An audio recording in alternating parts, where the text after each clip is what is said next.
my main purpose in coming and doing these town halls is not to let you, I'll tell you a little bit about what we're doing and where I am on some things, but the main thing is to hear from you, because this is as much a listening session, and I get as much out of your questions as I do if you just want to stand up and make some comments. That's what I'm on. Last year when I was on the, first got up there, I was on the Homeland Security Committee, but this year I moved over to Armed Services, which is an extremely important committee, not only for the country, but for the state of Alabama. It's important for the country because it is the committee that authorizes all of our military equipment and sets the tone for the appropriations process for the Defense Department.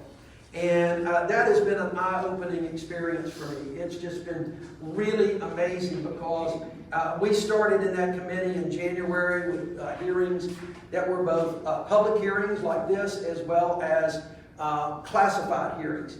And the way our military in the world today kind of has modernized in the way they command, they've got the world divided into commands. Those commanders would come in, they would give us what's known as their posture hearings, which would tell us where they are, what they were doing, and what they needed. Then we'd have a classified briefing on that. Some of those briefings, I got to be honest with you, were ones that I wanted to come back and hide under my desk. But it was really an eye-opening experience for us, and it taught me an awful lot. I mean, as somebody who grew up with a dad who was in the Navy and family members and wanting a strong military, we've got to do a lot to modernize our military and our national defense. A strong national defense is something that is so important. And it's important to the country, but it's also important in Alabama. Alabama does a lot for our nation's security. You guys would be absolutely We've amazing. heard a lot about the Mueller report, and we've heard that they proved that Russians were influencing the election. What are we doing about that? The second part, we're doing a lot, I think, with regard to the Russians.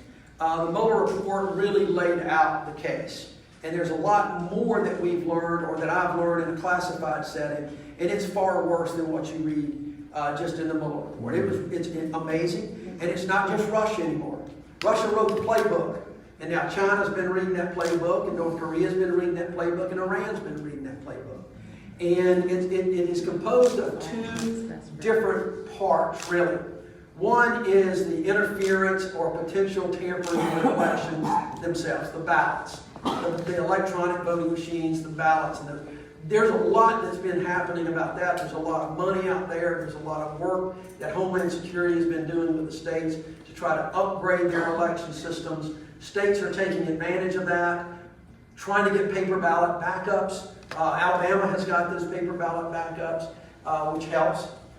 So there's a lot going on in that aspect. The harder one is the interference by influencers. And that is the use of social media with the fake Russian bots that are trailing everybody. In my campaign in 2017, toward the end of that election, we were knocking out, we had some of the most sophisticated software going, and we were knocking out 40,000 bots a day that were going after my Twitter or my Instagram. It was stunning. And that is going to continue, and it's the influencers. And if you haven't read Volume 1 of the Mueller report, you really should. That's really the most important part, in my opinion, of the Mueller report, because